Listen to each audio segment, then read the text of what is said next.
So be careful walking back there. Meet me at the front of the pub and we'll get started. Quick chat and into the pub we go. Get you seated, served and singing. How does that sound? Yeah. It's amazing. We go under a bridge and turn right into this building. It's incredible.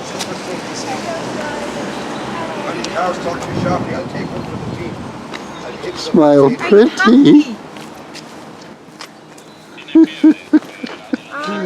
But he may have been christened or baptised John. He was never called John again. Now they replaced that sign, they're telling me, but every 25 years because of the weather and stuff. But they keep putting up John Meade because that's what was there originally. But make no mistake, you're at Jack Meade's pub. Okay? A question often asked of me is to say, Tom, how come the bridge and the pub are so close together? Well, the straightforward answer is the pub was here first. This cottage dates from 1646. The bridge was completed around 1902, I think. But the reason why it's so close is because there's a large deposit of limestone rock in the ground right beside the pub, and they decided to make use of that naturally occurring foundation, and in doing so they would shave a few bucks and a few weeks off the project. So that's literally why the bridge is so close to the pub. It's for foundation. Looking under the bridge off in the distance, you can see the remnants of Delahunty's mill, which closed due to a legal wrangle back in 1862 and never opened. And it's been crumbling quietly in the woods there ever since 1862. Behind me here across the street, there's 4 remaining of what used to be 7 cottages on a street here, all terraced together. The people who abandoned these homes, and I use the word abandoned intentionally, did so in the famine years. There was so much devastation here, there was nothing for them. So they simply closed the doors and walked away from what little they had, went to places like England, America and Canada. Now, it wasn't the case whereby I would leave today, you would think about it and go a month later.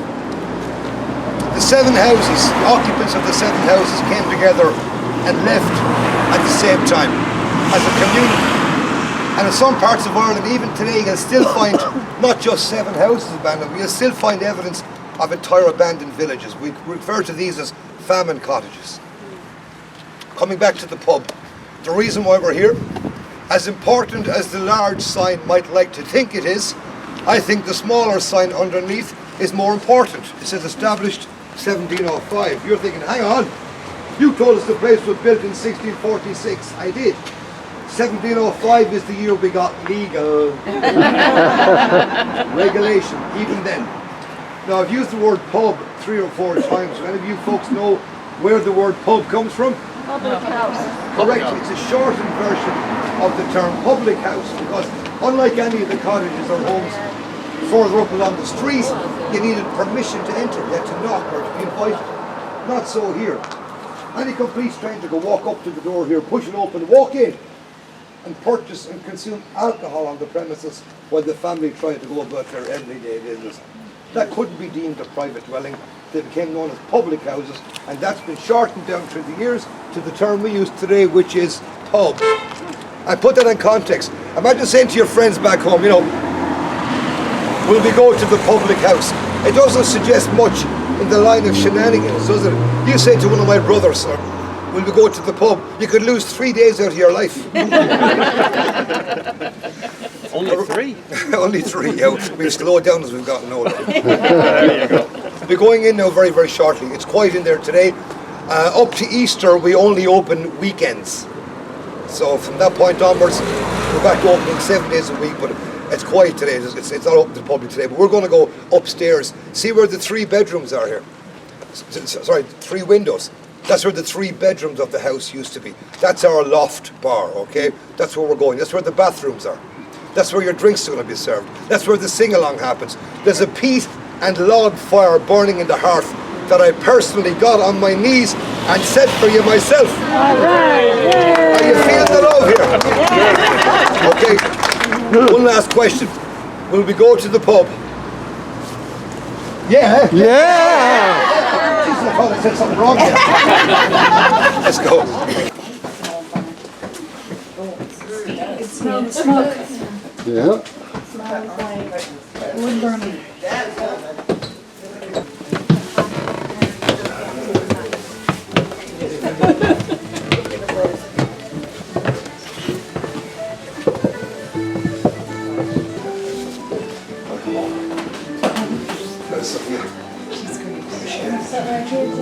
Sure.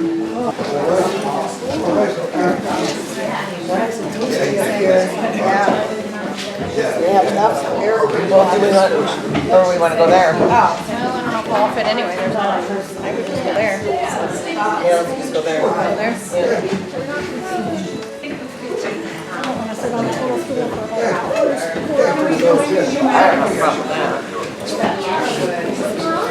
There usually wasn't enough gas in the tank to get you to Dublin, but if the approach into Shannon Airport hasn't changed much over the past 70 years. Once you clear the Irish coastline, we're into the final descent. All you can see from both sides of the window of the plane, greenery as far as the eye can see. Undulating hills, all this tapestry of green. And that was Johnny Cash's first ever glimpse of Ireland. And from that point onwards, he forged a love affair with this country. He bought property on the West Coast. He was here every chance he got. When he returned to America after his first visit here, it prompted him to write a song. And he wasn't a prolific songwriter at all. He put pen to paper and he composed a song based on that first glimpse of Ireland, and he called it The 40 Shades of Green. Cue laughter from this table. Nothing to do with the 50 Shades of anything. I hate the fact that they weren't played on that. I hate that. 40 Shades of Green. Johnny Cash wrote this, and I guess, I want to say maybe inadvertently, gifted it to the Irish people. I certainly wouldn't conduct an Irish evening without including it. I hope you enjoyed it if it's your first time hearing it. Here's Johnny Cash's contribution to Irish folk music. It's called The 40 Shades of Green. I close my eyes and picture the emerald of the sea, from the fishing boats that dingle to the shores of Donaghty. I miss the river Shannon, the folks at Skibbereen, the moorlands and the meadows, and those 40 shades of green.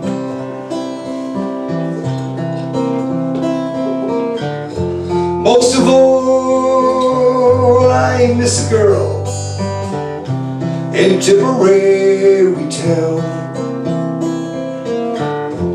Most of all, I miss her lips as soft as eider down.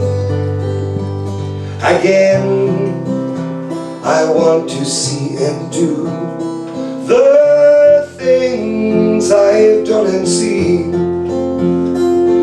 where the breeze is sweet as Shalimar, and there's 40 shades of green. I know how difficult it is to eat those chips quietly. You're doing a great job when I do it. I wish that I could spend an hour in Dublin's churning surf. I would love to watch the farmers drain the bogs and spade the turf, to see again the thatching of straw the people weave. I would walk from Cork to Larne to see those 40 shades of green.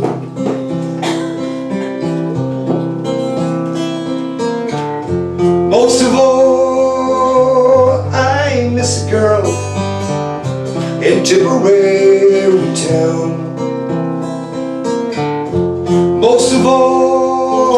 kiss her lips as soft as eider down. Again, I want to see and do the things I have done and seen, where the breeze is sweet as shower, and there's 40 shades of green. That song is every bit as Irish as I am, and it came from the pen of the late great Mr. Johnny O'Cash. It's the first song here, I hope you enjoyed the 40 Shades of Green. £119 changed hands that day to purchase this and the 27 acres that the family still own. And that's the last time that any money changed hands for this building. Wow. It's been passed on down the line. The name today is different, it has changed. The last name today is not Meade, it is Hartley. Hartley. But before Mrs. Hartley became Mrs. Hartley, some 56 years ago I think it was, she was actually born Carmel Meade.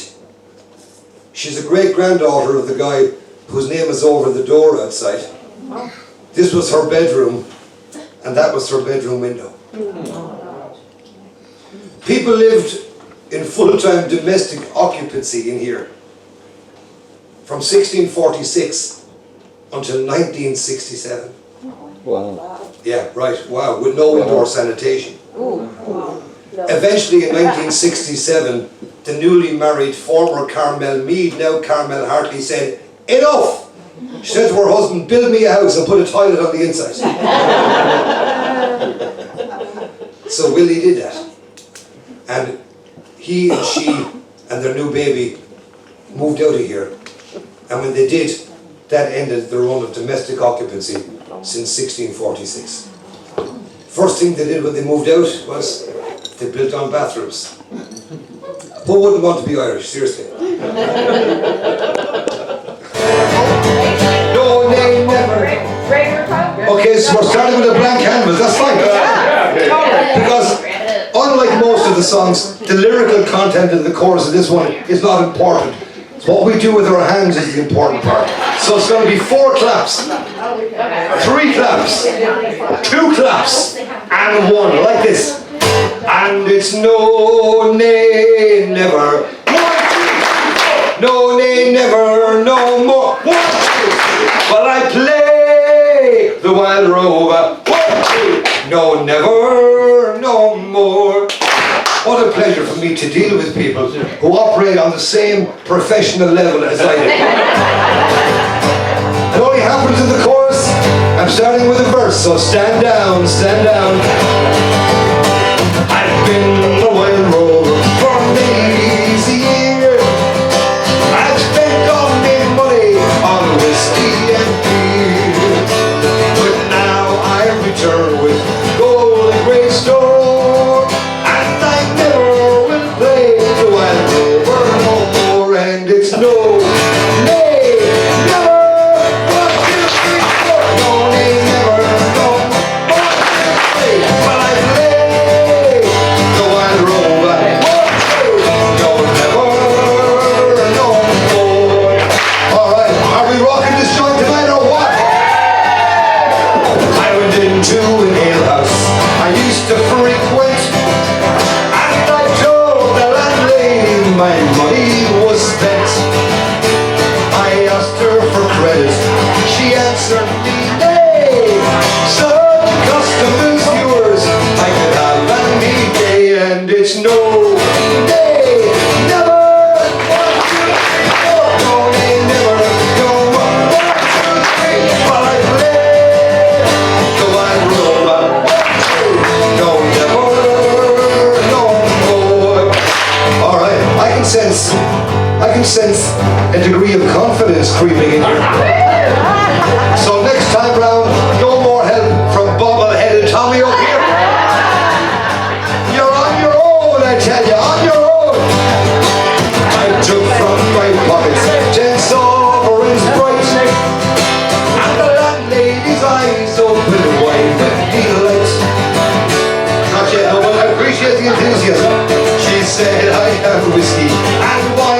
off the bed. And the words that I told you were only in jest, and it's no. No, they never, no more. But I believe the white rover. No more. We've got quite a few different time zones represented here today. One more time. And it's no, they never. 1, 2, 3, 4. No, they never, no more. 1, 2, 3. But I believe the white rover. 1, 2. No, never, no more. On the job well done. A big hand for yourself. Big hand. On the eve of St. Patrick's Day.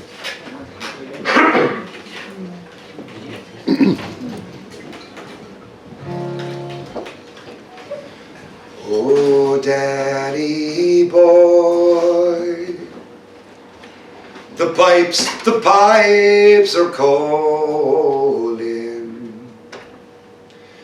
from glen to glen and down the mountainside. The summer's gone and all the flowers are dying. 'Tis you must go, and I must bide. But come you back when summer's in the meadow, or when the valley's hushed and white with snow. 'Tis I'll be here in sunshine or in shadow.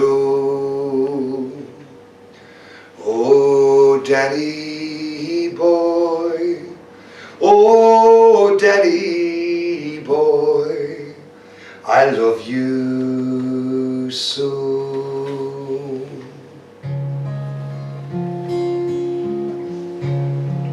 And when I'm gone, all the flowers are dying,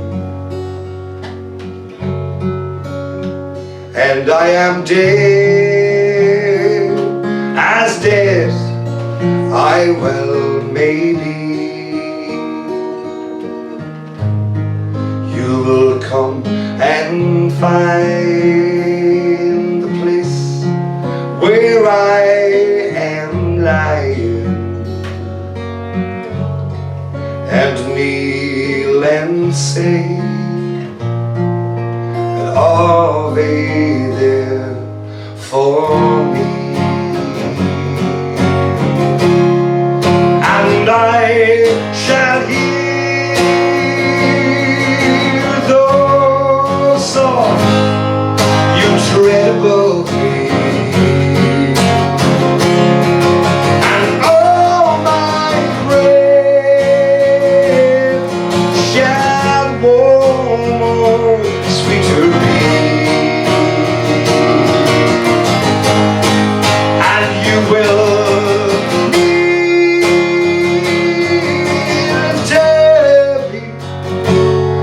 you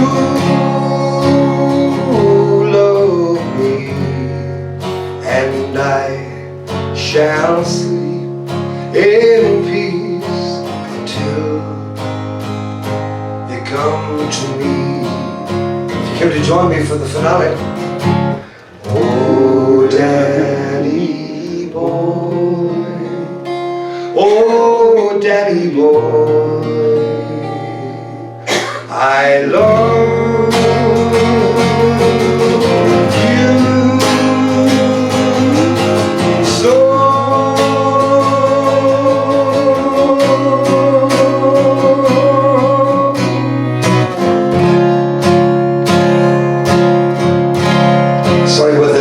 tuning wobble in the first verse.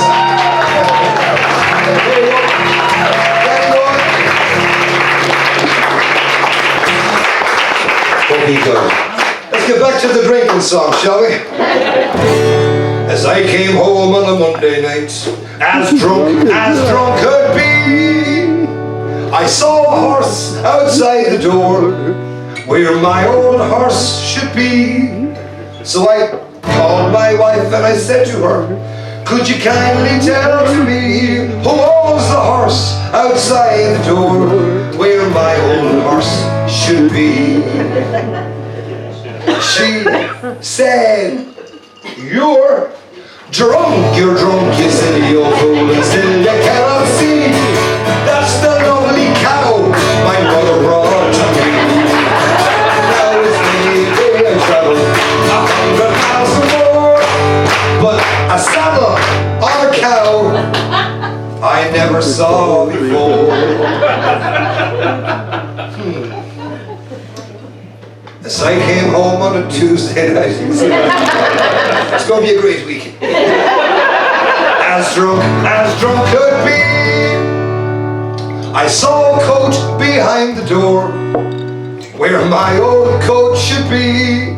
So I called my wife and I said to her, could you kindly tell to me who owns the coat behind the door, where my old coat should be? She said, you're drunk, you silly old fool, and still you cannot see. That's the woolen blanket my mother brought to me. Now it's many a day I traveled 100 miles more, but buttons on a blanket I never saw before. Am I the only one getting suspicious right here? Yeah, right. As I came home on a Wednesday night, as drunk could be, I saw a pipe upon the chair, where my old pipe should be. So I called my wife and I said to her, could you kindly tell to me who owns the pipe upon the chair, where my old pipe should be? She said, you're drunk, you silly old fool, and still you cannot see.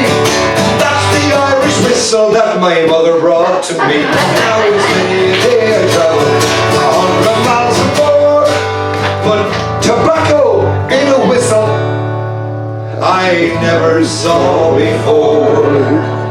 And then we come to what I likely term as the free speech verse. Let me just say for the record that I can pronounce the word Thursday. I just choose not to. You didn't pay good money and take time off work to come to Ireland to hear me sing Thursday now, did you? As I came home on a Thursday night, as drunk could be, I saw two boots beneath the bed, where my old boots should be. Game changer.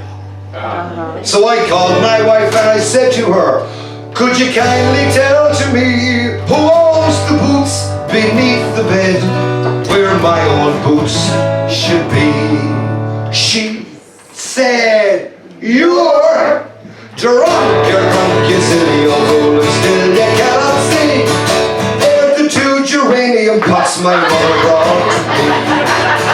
Now it's many a day I traveled 100 miles more, but laces in geranium pots I never saw before. All right. What day on Friday? As I came home on Friday night, as drunk could be, I saw a head within the bed. This should be good. Where my old head should be. So I called my wife and I said to her, could you kindly tell to me who owns the head with you in the bed, where my old head should be? She said,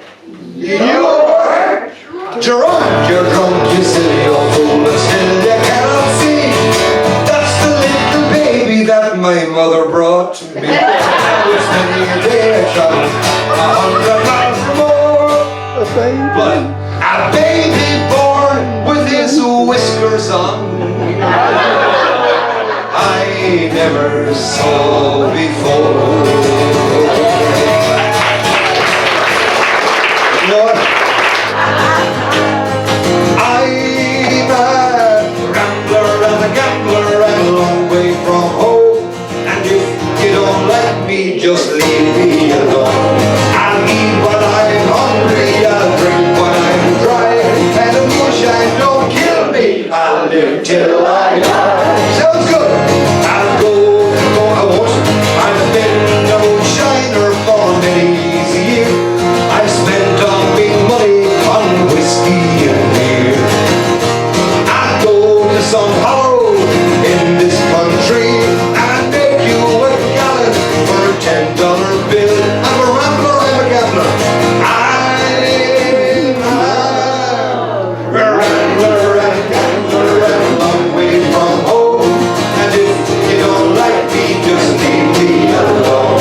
I'll eat when I'm hungry, I'll drink when I'm dry, and the moonshine don't kill me, I'll live till I die.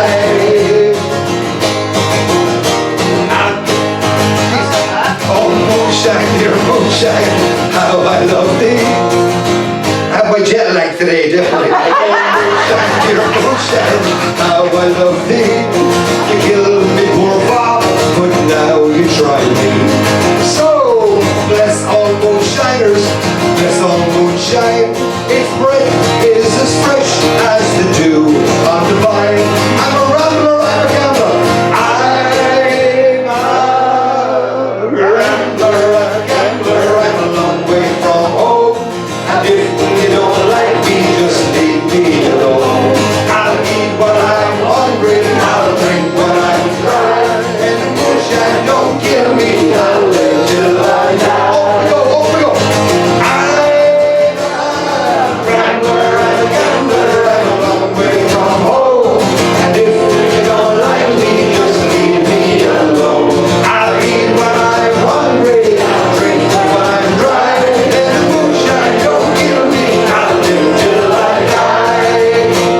I'll eat when I'm hungry, I'll drink when I'm dry.